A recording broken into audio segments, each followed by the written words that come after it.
livro de Lucas, capítulo 8, versículos 22 a 39. Para saciar a vontade de alguém que nesses dias me perguntou se a gente falava sobre batalha espiritual numa igreja presbiteriana. Eu falei, fala. Quando a Bíblia fala sobre esse assunto, nós falamos sobre esse assunto. E aqui nós temos um texto clássico, conhecido de muitos irmãos, que trata justamente desse embate de forças do nosso Senhor Jesus Cristo com o poder das trevas. E veremos a instrução do Senhor maravilhosa a partir desse texto nessa noite. Palavra do Senhor, preste com bastante atenção. A leitura do texto trata de duas narrativas. Primeiro, Jesus acalmando a tempestade, depois o encontro com o endemoniado Gerazeno. Versículo 22. Aconteceu que num daqueles dias entrou ele num barco em companhia dos seus discípulos e disse-lhes, passemos para a outra margem do lago. E partiram. Enquanto navegavam, ele adormeceu. E sobreveio uma tempestade de vento no lago, correndo eles o perigo de sossobrar. Chegando-se a ele, despertaram-no dizendo, Mestre, Mestre, estamos perecendo. Despertando-se Jesus, repreendeu o vento e a fúria da água. Tudo cessou e veio a bonança. Então lhes disse, onde está a vossa fé? Eles, possuídos de temor e admiração, diziam uns aos outros, quem é este que até os ventos e as ondas repreende e lhe obedecem? Então rumaram para a terra dos Gerazenos, fronteira da Galileia. Logo ao desembarcar, veio da cidade ao seu encontro um homem possesso de demônios, que havia muito não se vestia, nem habitava em casa alguma, porém vivia nos sepulcros.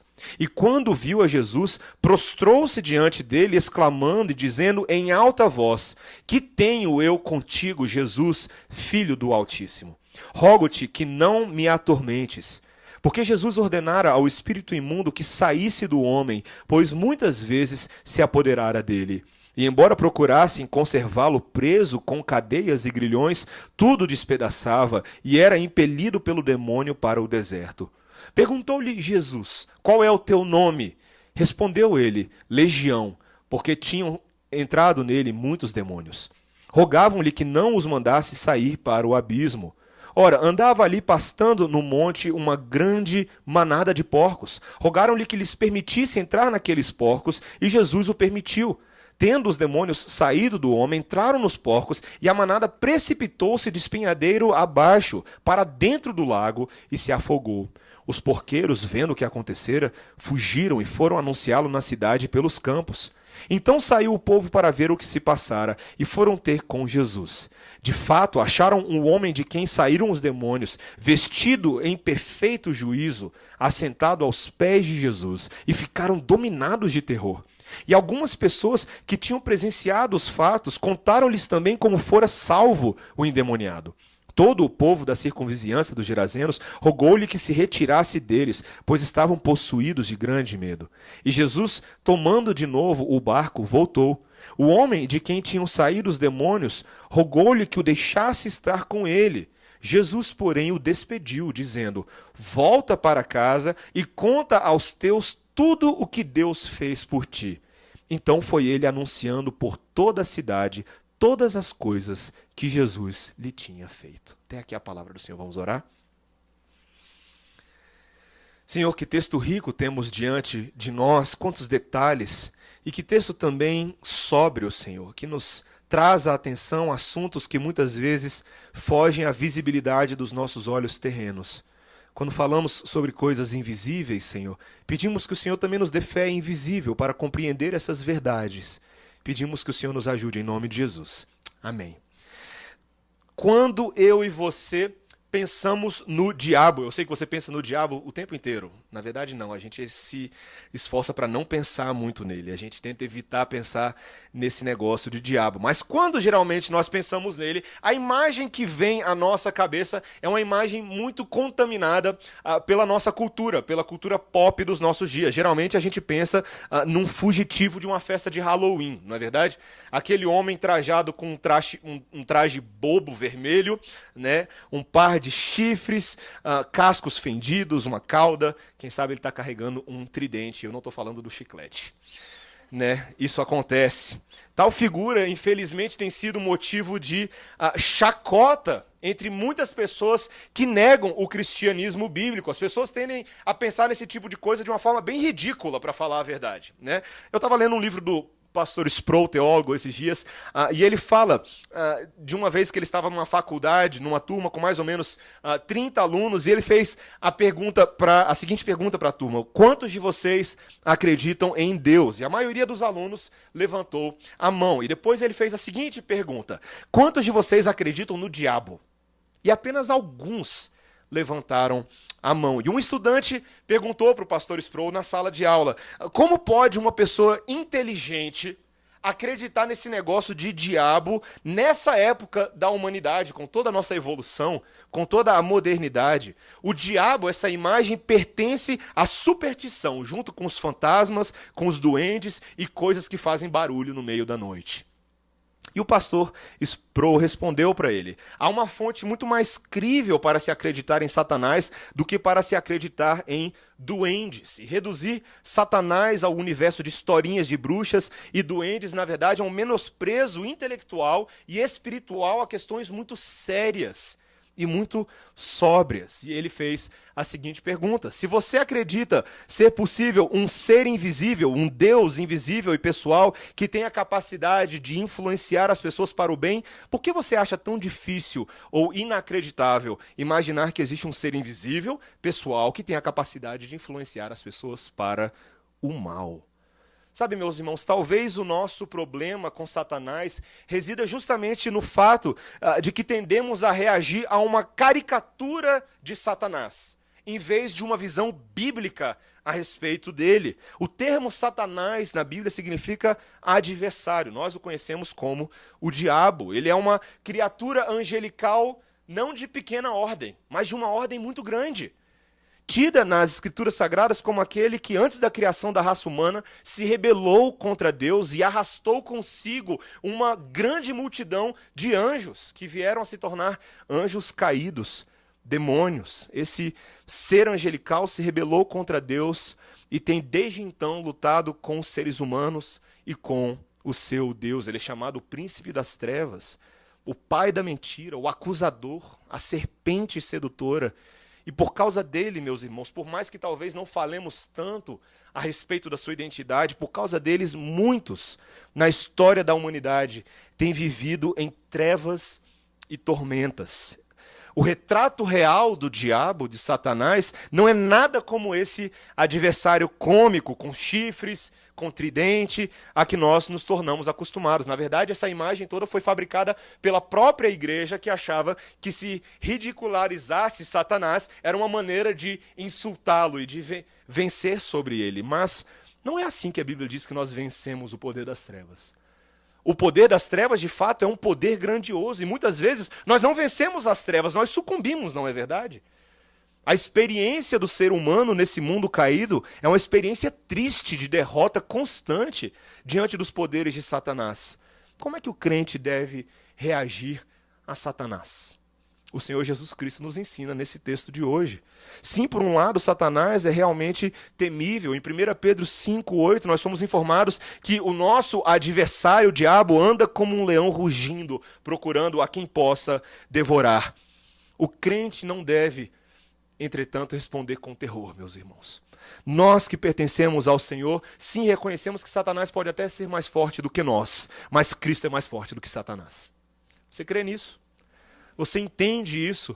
Esse texto exalta a grandeza e o poder do nosso Senhor Jesus Cristo sobre poderes que são de fato assustadores.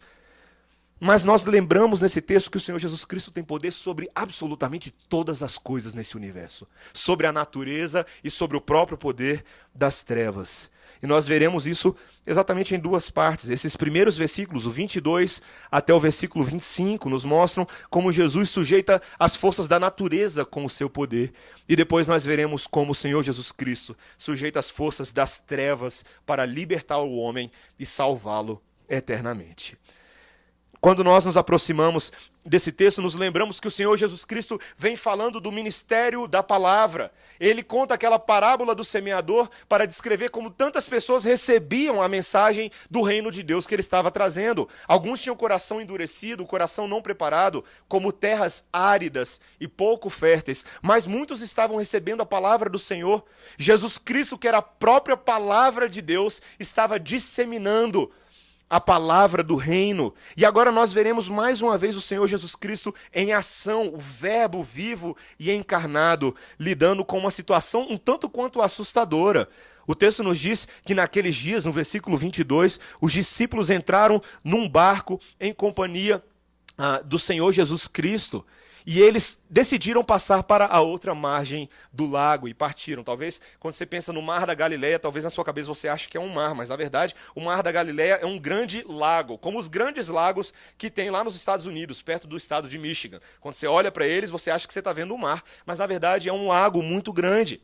E aquela região era conhecida por causa das suas tempestades ferozes. Muitos dos marinheiros já estavam acostumados com isso. E eles provavelmente estavam usando um barco muito bom aqui. O historiador Joséfo conta que era um barco provavelmente grande o suficiente para acomodar Jesus e os seus 12 discípulos. Um barco bem equipado, com remos e com velas. Mas eles vão para o mar como eles fazem frequentemente. Aqui eles eram marinheiros e pescadores experientes. Já tinham passado por várias aventuras nos mares e confiavam na sua experiência como homens doutos nas águas, né? A ponto de que o Senhor Jesus Cristo dorme, é o que o texto nos diz. Ele confia nos seus marinheiros, mas ele é Senhor de todas as coisas, ele sabe exatamente o que estava para acontecer. Então ele vai lá e dorme, muito apropriadamente.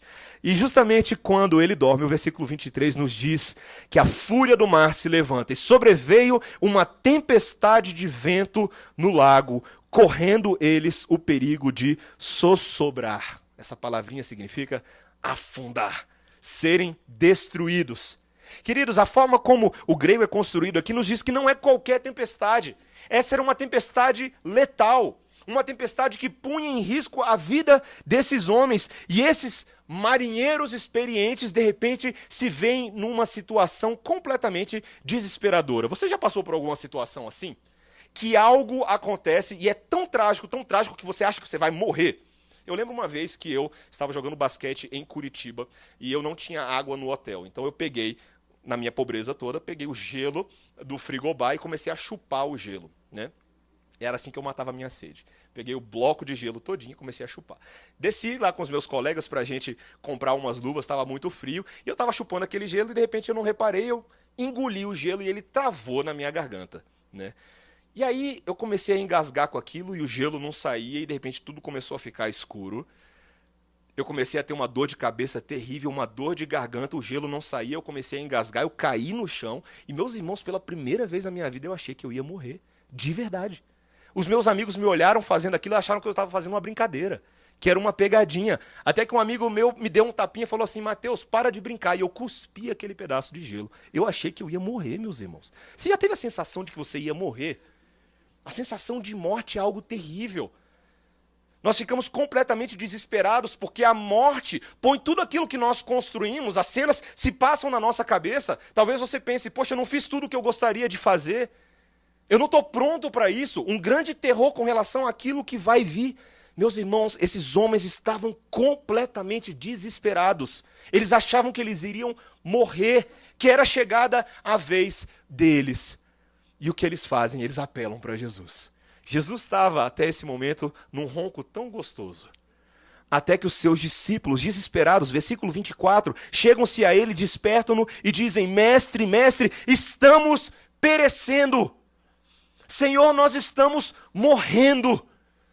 E o texto nos diz que o Senhor Jesus Cristo se levanta como se nada tivesse acontecido. E ele repreende aquela tempestade. Eu fico tentando imaginar algumas dessas cenas bíblicas, porque elas me parecem tão hollywoodianas que às vezes parecem irreais. Mas pensa o Senhor Jesus Cristo acordando e repreendendo aquela tempestade. Um homem num barco repreendendo uma tempestade. Uau! Que coisa maravilhosa! Que coisa, na verdade, aterradora! Como pode um homem fazer esse tipo de coisa? tudo cessou e veio a bonança. O versículo 25 nos diz que o Senhor Jesus Cristo vira para eles após esse feito maravilhoso e lhes pergunta: onde está a vossa fé? Que perguntinha capciosa do Senhor Jesus Cristo. O que ele queria dizer com isso? O que fazia parte dessa indagação? Será que o Senhor Jesus Cristo estava dizendo: onde está a fé de vocês? Vocês mesmos poderiam ter parado essa tempestade? Será que eles tinham poder e autoridade para fazer isso? Certamente eles sabiam que não tinham. Mas a fé da qual o Senhor Jesus Cristo está perguntando aqui é algo muito interessante, meus irmãos. Se trata da percepção deles da situação. Esses homens, de fato, achavam que eles poderiam morrer, mas durante um bom tempo daquela tribulação, ignoraram que no barco deles estava o próprio Deus.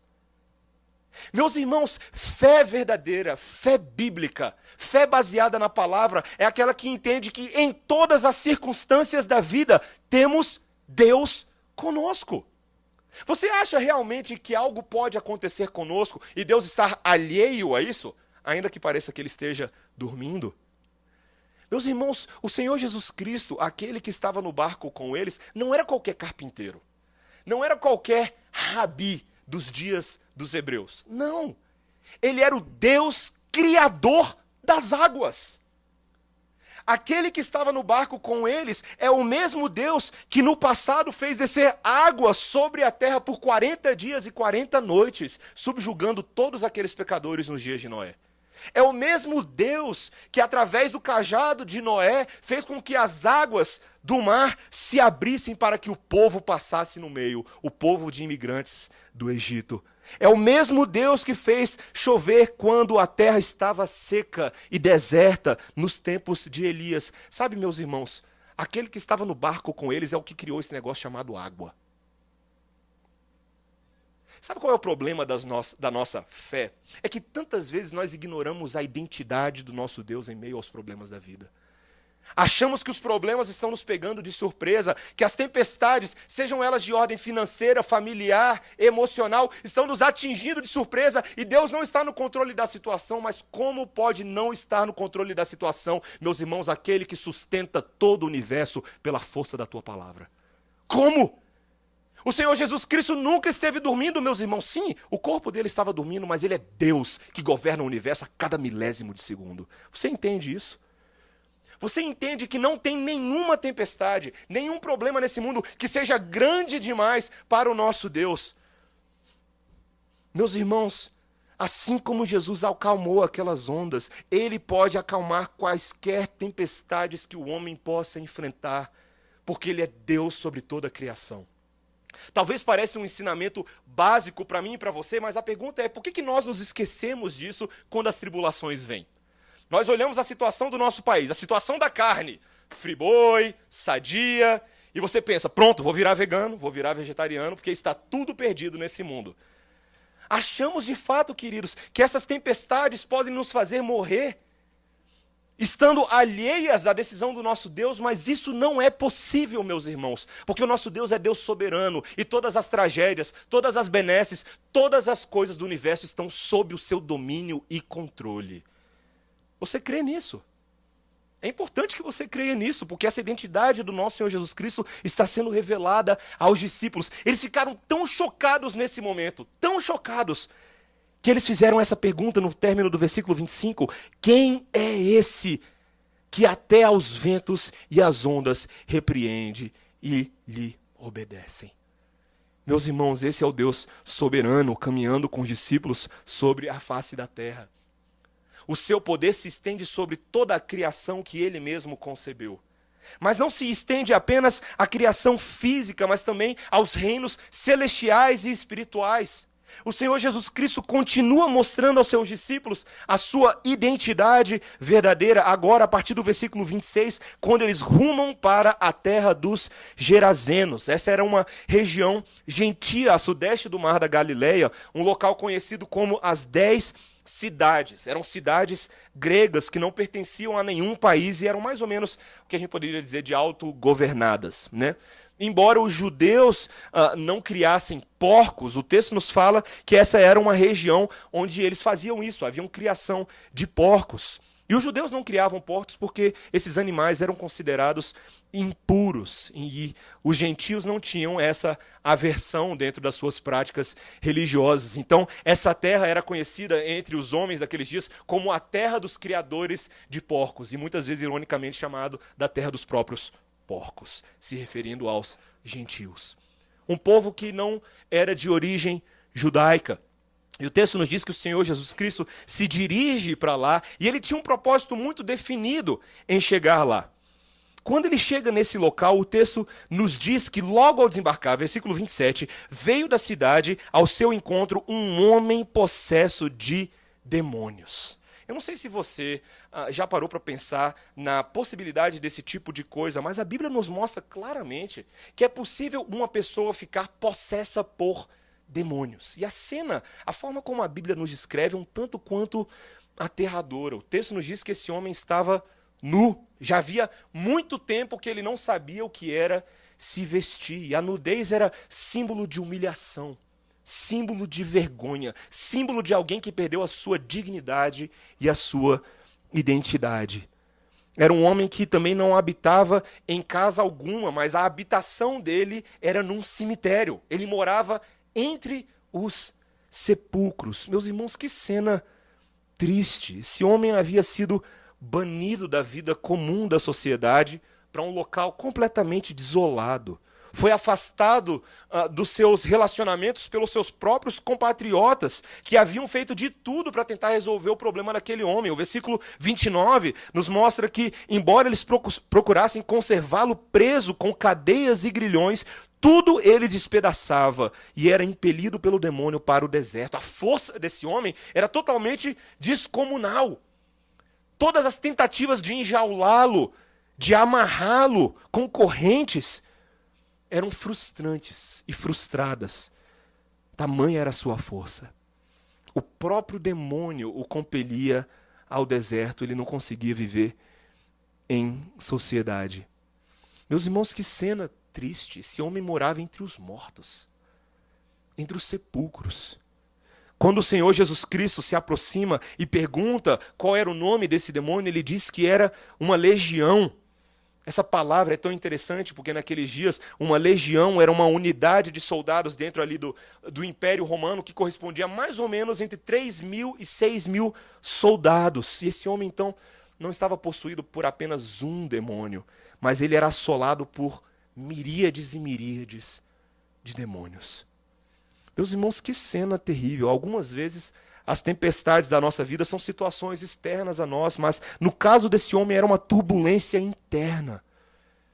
Ele era assolado por Satanás. Sabe, queridos, esse texto ele nos confronta em vários níveis, especialmente pelo fato de a psicologia moderna dos nossos dias, com todas as suas premissas ateístas que ignoram a realidade daquilo que é sobrenatural, a realidade daquilo que é divino. A psicologia tem tentado eliminar essa perspectiva nos seus diagnósticos, naquilo que ela considera como uma doença, naquilo que ela considera como um distúrbio. Mas esse texto está nos falando claramente, meus irmãos, da identidade desses que são mensageiros das trevas, poderosos, destrutivos, anjos caídos cujo objetivo é acabar com a vida dos seres humanos. Destruir a imagem de Deus que foi criada com tanta beleza, reduzindo esses homens a nada. Sabe, meus irmãos, a gente não pode brincar com esse tipo de coisa e nem fazer chacota disso. Muitas vezes, uma certa curiosidade frívola da parte das pessoas leva elas a tratar isso com muita leviandade. Eu lembro na época da escola, talvez algum de vocês já tenham passado por isso, as crianças faziam brincadeiras, a brincadeira do copo. Não sei se vocês já ouviram falar disso. E a brincadeira do copo era uma brincadeira em que nós, de forma muito alegre, muito descomprometida, nós nos sentávamos no recreio para invocar espíritos. Eu não lembro exatamente como funcionava, mas eu lembro que tinha um copo e o objetivo era fazer com que um espírito se comunicasse conosco por meio daquele movimento daquele copo. E dependendo do movimento, dentro de um certo diagrama que acontecia ali, o espírito estava comunicando uma coisa ou outra. Tinha também a brincadeira do lápis. E eu lembro que aquilo era fascinante. E nós achávamos aquilo uma beleza. Mas, meus irmãos, esse tipo de coisa é muito séria. Não existe espírito bonzinho, não. É tudo demônio, de acordo com a palavra de Deus. A própria lei de Deus no Antigo Testamento reconhecia a gravidade disso. Quando Moisés, em Deuteronômio 18, falou o seguinte, preste atenção. Quando vocês entrarem na terra que o Eterno, seu Deus, está dando a vocês, não adotem o modo de vida abominável das nações que ali vivem. Não pratiquem adivinhação, nem magia, não façam presságios, nem pratiquem feitiçaria, não façam encantamentos, nem consultem espíritos ou mortos para entrar em contato com os mortos. Os que fazem essas coisas são uma abominação para Deus. É exatamente por essas práticas abomináveis que o Eterno está expulsando essas nações. Queridos, Deus leva isso muito a sério. Muito a sério. Quando nós percebemos hoje a maneira como tantas pessoas em determinadas religiões que legitimam esse tipo de coisa, não conseguem perceber que não estão adquirindo para si alegria e bênção e significado, mas destruição eterna. Os espíritos são enganadores, porque Satanás é enganador, meus irmãos. Ele seduz com palavras bonitas, assim como ele fez no Jardim do Éden, com Eva e Adão, propondo um modo de vida mais agradável, melhor do que aquilo que as pessoas têm, mas o fim é destruição. Esse homem é a prova disso, meus irmãos. Mas, meus irmãos, louvado seja o nosso Deus pelo Senhor Jesus, porque a presença dele vai mudar toda essa história. Quando ele se aproxima, os demônios reconhecem Jesus e reconhecem a sua autoridade. O demônio vira para Jesus e fala, que tenho eu contigo? E ele diz, Jesus, filho do Altíssimo. Olha que interessante. Aqueles gentios daquela terra não conheciam a identidade de Jesus ainda, mas os demônios sabiam. E tremem, como fala pra gente Tiago. Eles sabem exatamente quem era a segunda pessoa da Trindade. E o Senhor Jesus Cristo decide fazer algo a respeito da situação desse homem. Ele olha com olhos de compaixão e decide ajudar aquele rapaz de qualquer maneira. E veja que compaixão notável, meus irmãos. Porque nós precisamos entender o contexto histórico aqui. Aquele homem que o Senhor Jesus Cristo encontrou era impuro para os judeus. Impuro em vários níveis. Um, porque ele era gentio. Ele era um não-judeu. Segundo, porque ele era um possesso de demônios. E terceiro, porque ele morava num cemitério. Ele era totalmente impuro. De ponta a ponta. Mas o Senhor Jesus Cristo decide interferir naquela história. E ele expulsa aqueles demônios. Aqueles demônios ficam morrendo de medo. Ele profere uma palavra de ordem, uma palavra de autoridade celestial para reverter aquela situação. O demônio ainda se atreve a falar, versículos 29 em diante, rogo-te que não me atormentes. Não tem como, meus irmãos. Não está na natureza, no DNA do nosso Messias deixar as trevas em paz. Muito pelo contrário. Ele causa um grande rebuliço. Esses demônios supliquem a Jesus, como o texto nos diz, que não os enviassem para o abismo. Que interessante essa linguagem. O texto que nós lemos hoje de Apocalipse 20 fala desse abismo escatológico, eterno, que aconteceria ainda no futuro, no qual Satanás, o diabo e seus minions, seus soldados, seriam confinados. Esse é um abismo, meus irmãos, que ainda não estava no tempo dele de acontecer. É interessante, né? Talvez a gente se pergunte, por que o Senhor Jesus Cristo não destruiu de vez esses demônios? Ou os mandou de fato para o abismo? Seria muito mais fácil. Mas, meus irmãos, ainda não era chegado o tempo. Não era chegado o tempo ainda, como Apocalipse 20, versículos 10, nos diz, no fim do mundo, quando o diabo e os seus anjos seriam lançados no lago de fogo que arde com enxofre, ainda não era o momento. E essa é a maneira que nós temos para entender também outras questões. Às vezes a gente se pergunta, por que o Senhor Jesus Cristo simplesmente não para com todo o mal que existe no mundo agora? Não é verdade? Não seria tão mais fácil resolver esse negócio? Mas ainda não é chegado o tempo, meus irmãos. Mas virá. O livro de Apocalipse retrata essa vitória futura do Senhor Jesus Cristo sobre Satanás e seus demônios. E todo o mal será expurgado. E ainda não era o momento daquilo. Então o Senhor Jesus Cristo, vendo uma manada de porcos, a partir do versículo 32, nos diz que permite que eles entrassem naqueles porcos. Versículo 33. Tendo os demônios saído do homem, entraram nos porcos. E aí a gente fica pensando que os demônios estariam, enfim, protegidos e liberados. Mas olha o que acontece nessa cena. Assim que eles entram naqueles porcos, aquela manada inteira se precipitou de despenhadeiro abaixo para dentro do lago e se afogou.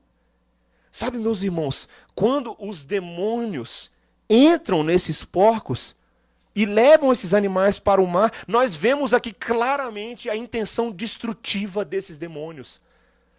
Prova viva de que eles nunca se pautam por aquilo que é bom, mas apenas por aquilo que é perverso. Os porqueiros ficaram chocados ao ver tudo aquilo e fugiram, como o versículo 34 nos diz, espalharam a notícia pela cidade e pelos campos. Que cena de filme que estava acontecendo. E as pessoas foram lá para ver o que estava acontecendo. Voltaram para ter uma noção exata do que tinha acontecido. E quando eles voltaram, ninguém estava pronto para a cena que se apresentaria naquele momento. Versículo 35. O povo saiu para ver o que se passara e foram ter com Jesus. De fato, acharam o homem de quem saíram os demônios vestido em perfeito juízo, assentado aos pés de Jesus. Meus irmãos, que cena! Há alguns momentos atrás, esse homem, conhecido de todo mundo daquela cidade, era um maluco, um doido. Isso me faz lembrar, lá na minha quadra, eu moro na 311 Sul. Tem uma situação que nós temos lá com alguns moradores de rua, e é uma situação muito incômoda, porque os moradores da quadra não sabem o que fazer. São moradores que dão muito trabalho, moradores de rua que dão muito trabalho. Eles passam o dia cheirando cola, gritando, xingando todo mundo que passa perto deles, e a sensação que eu tenho todas as vezes que eu os vejo é de que são pessoas atormentadas, profundamente atormentadas. Confesso, meus irmãos, que tantas vezes que eu os vejo, fico sem saber o que fazer, me sentindo um tanto quanto incapacitado, impossibilitado. Mas, meus irmãos, quando eu olho para o poder restaurador de Jesus, eu fico como quem sonha. Aquele homem que era um maluco, um devasso que andava pelado entre os sepulcros, está vestido em perfeito juízo, sentado aos pés de Jesus. Meus irmãos, se vocês acham que é poder demais do Senhor acalmar a tempestade, isso aqui é poder muito maior. Restaurar a vida de um homem. Restaurar a vida de um homem que não tinha mais nada de esperança que o aguardava. Esse homem está sentado aos pés de Jesus. E, meus irmãos, algo irônico acontece nesse texto. Porque o Senhor Jesus Cristo produz, de acordo com o versículo 36, um terror superior ao que os demônios produziam naquelas pessoas. Olha o que está escrito. E ficaram dominados de terror. Meus irmãos, a demonstração de poder do nosso Senhor Jesus Cristo é aterrorizadora.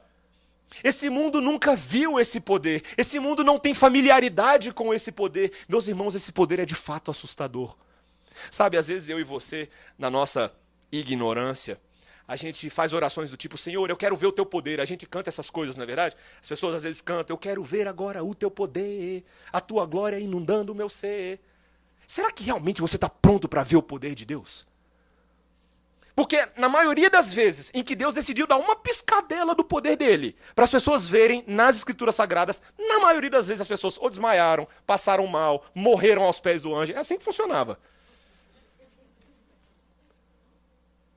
Nós tantas vezes banalizamos o poder do nosso Deus, mas esse é um poder sobre a tempestade, meus irmãos, e é um poder sobre todas as vidas desse mundo. As pessoas ficam tão chocadas que o texto nos diz que elas pedem para o Senhor Jesus Cristo ir embora. Ir embora. Elas não estavam familiarizadas com aquilo. Durante anos, através dos seus métodos, através dos seus deuses pagãos, elas tentaram controlar aquele homem, mas vem um homem de fora, num barquinho, e resolve toda a situação. Meus irmãos, eles ficaram chocados, eles temiam esse poder sobrenatural de Jesus, porque eles nunca tinham testemunhado algo desse nível. Mas os outros evangelhos nos lembram também que o motivo pelo qual eles pediram para que Jesus se afastasse, fosse embora, é porque eles ficaram descontentes com o que tinha acontecido.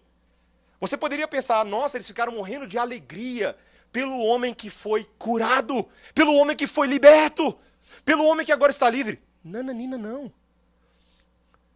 Esse mesmo relato em Mateus e Marcos nos lembra que esses porqueiros ficaram descontentes porque os porcos se arremessaram pelo precipício abaixo, pelo despenhadeiro. Um homem tinha sido libertado do poder do diabo, mas, meus irmãos, o povo daquela cidade só pensava nos porcos. Sabe, as pessoas geralmente tendem a valorizar o ganho financeiro sobre questões menos importantes, como pessoas carentes. Muitas vezes esse desejo dos indivíduos ou de empresas de ficarem ricos tem levado à injustiça, opressão a tantas pessoas. Pessoas nos nossos dias estão sendo continuamente sendo sacrificadas ao Deus do dinheiro, porque elas têm mais apreço pelos porcos do que pelas pessoas. Sabe, meus irmãos, isso é um contraste, essa reação é um contraste com a atitude do próprio Jesus. Ele olhou aquele homem e não viu meramente um pobretão, um miserável, mas alguém que foi criado à imagem e semelhança de Deus e que merece sim ser tocado pelo amor de Deus, alcançado por essa verdade, porque Deus desejava fazer isso. Tantas vezes eu e você viramos as costas para pessoas que são impuras ou repulsivas aos nossos olhos, porque elas violam os nossos padrões morais, as nossas crenças religiosas, em vez de perceber que todo indivíduo humano é uma criação única de Deus. E tantas vezes aprisionado pelo poder de Satanás, pelas trevas. Sabe, meus irmãos, eu pergunto para nós, para cada um de nós e para você que está nos visitando hoje à noite, será que muitas vezes nós estamos mais preocupados com a propriedade e com os nossos programas do que com as pessoas?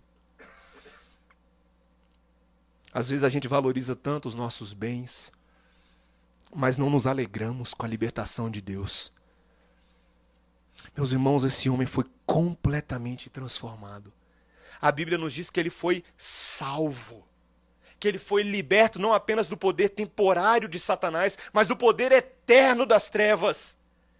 Havia motivo de júbilo agora, e só alguém que passou por isso, meus irmãos, poderia de fato contar para os outros dessa alegria. O texto nos diz que esse homem agora queria estar com Jesus, versículo 38, seguir por onde ele fosse. Versículo 38, o homem de quem tinha saído os demônios rogou-lhe que o deixasse estar com ele. Meus irmãos, que alegria. Ah, foi ele que me deu a cura, é com ele que eu quero ficar. Eu quero morar na casa do médico. Era o que ele queria fazer. Queria ouvir dos seus ensinamentos, queria conhecer a fonte daquele poder, queria ter intimidade com o Senhor. Mas o Senhor Jesus Cristo dá uma resposta um tanto quanto atravessada no primeiro momento. Versículo 39, volta para casa. Como assim volta para casa? Qual era o objetivo? Está aqui. Conta aos teus tudo o que Deus fez por ti. Meus irmãos, Jesus sabia que o homem seria um testemunho muito eficaz para aqueles que o conheciam na sua condição anterior. Agora essas pessoas poderiam atestar a cura maravilhosa. Essa era a mensagem do Evangelho chegando entre os gentios, uma região que não adorava a Deus. Mas, meus irmãos, acima de tudo, o propósito de Jesus fazer isso é que ele queria que as pessoas soubessem que ele, Jesus, era Deus. Eu provo isso para você no texto, versículo, veja o que ele diz no versículo 39, volta para casa e conta aos teus tudo o que Deus fez por ti. Então foi ele anunciando por toda a cidade todas as coisas que Jesus lhe tinha feito. Você consegue perceber? Quem foi que agiu? Foi Deus quem agiu, porque Jesus é Deus, meus irmãos. E a identidade dele, o seu poder, mais uma vez, estão em evidência para nós. Eu leio esse tipo de coisa, eu começo a suar só de ler. Meus irmãos, isso é maravilhoso. Aquele homem que era um endemoniado, um rejeitado social, um maluco considerado para as pessoas, que ninguém conseguia resolver o seu problema, agora ele é um missionário evangelista naquela terra. Meus irmãos, só o poder de Deus para fazer isso na vida de uma pessoa. Só o poder maravilhoso e transformador do nosso Deus. Sabe, meus irmãos, tantas vezes as pessoas desse mundo, elas são como aquele demônio quando ele disse: que tenho eu contigo, Jesus, Filho do Altíssimo. Esse é o grito de medo do nosso mundo. É uma defesa, uma rebelião contra Deus. Muitos na nossa sociedade hoje não gostariam de admitir que são possessos por demônios. Isso é fato. E eu não estou afirmando isso necessariamente, que toda pessoa que está aí fora é possessa por um demônio. Não é isso. Mas fato é que a maioria das pessoas da nossa sociedade, assim como esse demônio, estão gritando com Deus, com a igreja, com os valores cristãos, e dizendo: por que vocês estão tentando interferir na minha vida? Que tenho eu com vocês? Eu não tenho nada com vocês. E ao fazer isso, meus irmãos, eles estão rejeitando Jesus, sua autoridade, estão se colocando do lado da mensagem dos demônios, estão indo na mesma direção. O texto que nós lemos hoje de Apocalipse fala claramente que todo aquele que não se sujeita e se ajoelha diante de Jesus, o Senhor será lançado no lago de fogo e enxofre junto com os demônios. Talvez você não creia nesse tipo de coisa, mas aí é problema seu, porque você vai ter que viver com Deus. Esse tipo de coisa é muito sério, meus irmãos. Todas as pessoas que privilegiam sua autonomia nesse mundo, a sua própria vontade, não conseguem perceber que esse é o caminho que conduz à destruição. Mas, queridos, o que o Senhor Jesus Cristo está nos ensinando através da vida restaurada desse homem é o quê? Que quando nós damos testemunho da liderança amorosa de Cristo sobre as nossas vidas, o fato de que Ele nos deu perdão, que Ele curou do nosso pecado, que Ele nos purificou, que Ele nos deu liberdade. Meus irmãos, nós estamos afirmando não apenas que as tempestades se sujeitam à voz do Mestre, ou que os demônios se sujeitam ao domínio de Cristo, mas que nós mesmos nos tornamos submissos ao Senhor, ao seu imenso poder, de que Ele aplacou a tempestade da nossa vida, a ira de Deus justa que estava sobre nós. Meus irmãos, o objetivo de Satanás é sim ter controle sobre os seres humanos. Mas o objetivo de Jesus é dar a essas pessoas liberdade do pecado e do controle de Satanás. Quando Jesus, meus irmãos, reassume o controle das nossas vidas, Ele restabelece a nossa sanidade e o nosso perfeito juízo. Nós passamos a ver o mundo pela ótica da verdade, não mais o engano manipulador das trevas, porque agora nós temos a mente de Cristo, a mente libertadora do Senhor. Nós que estávamos nus, envergonhados e humilhados, agora nós temos novas vestes, as vestes de justiça do nosso Senhor Jesus Cristo, que nos reveste com seu poder, vestes caras, pagas com sangue precioso de Jesus, com os quais nós seremos apresentados diante do Cordeiro naquele dia. Nós que estávamos perdidos, vagando entre os sepulcros desse mundo, porque nós mesmos estávamos mortos nos nossos delitos e pecados, agora nós temos vida, porque nós fomos ressuscitados, meus irmãos. Nós fomos restituídos ao convívio da sociedade eterna de Deus, da família do Senhor, cheia de paz, cheia de esperança, cheia de libertação. Meus irmãos, esse homem que tinha sido possuído pelo demônio se tornou um exemplo vivo do poder de Jesus. Ele queria ir com Jesus, mas Jesus queria que ele fosse para casa compartilhar a sua história com outros. E eu te pergunto, você que está aqui hoje à noite, você que foi liberto pelo sangue poderoso e libertador de Jesus, você tem compartilhado a sua história com outros? Você tem falado para quem está aí fora para ouvir que antes você pertencia às trevas, mas você foi transportado para o reino da luz de Deus? Não para viver para você mesmo, mas para proclamar as virtudes daquele que entregou-se por você. Você tem feito isso? Você tem evangelizado? Você tem feito o poder e o nome de Jesus conhecido entre os gentios? Meus irmãos, esse é um privilégio, não apenas um dever, mas um privilégio daqueles que pertencem ao Senhor. Para o mundo e para muitos que estão perdidos, Satanás pode ser forte, e de fato, ele é mais forte do que nós, mas Cristo é mais forte do que Satanás. A Bíblia declara: maior é aquele que está em vós do que o que está no mundo. Satanás, no final das contas, meus irmãos, é apenas uma criatura. Ele é finito, ele é limitado, ele é limitado no espaço, no tempo, ele não pode estar em mais de um lugar de cada vez, ele nunca será considerado de qualquer maneira como alguém igual a Deus. E nisso reside a minha e a sua alegria. Eu e você sabemos disso todo dia.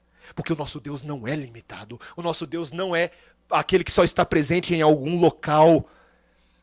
Satanás é um anjo caído, mas o nosso Deus é Deus criador de anjos. Ele tem mais poder do que criaturas terrenas, criaturas celestiais. E muito mais poder do que o próprio Satanás. Que essa verdade, meu irmão e minha irmã, encha o seu coração de esperança nessa noite. Se você tem sucumbido esporadicamente e ocasionalmente ao poder de Satanás, corra para o poder libertador de Jesus hoje. Hoje. Ele está de braços abertos, pronto a restaurar qualquer um que se aproxima dele em arrependimento e fé. Que ele faça isso conosco nessa noite. Amém? Vamos orar. Senhor, nós te louvamos pela tua palavra, que nos lembra da superioridade do nosso Senhor Jesus. Senhor, que maravilhoso é para o teu povo ouvir nessa noite aquilo que a tua palavra nos diz. Que alguém que está completamente subjugado e cativo das trevas pode ser liberto em Jesus. Não queremos fazer pouco caso dessa mensagem, Senhor. À medida que nos aproximamos agora da ceia, da mesa que o Senhor instituiu, lembra-nos do significado da tua morte. Ela alcançou para nós vida em abundância. Nós oramos assim em nome de Jesus. Amém.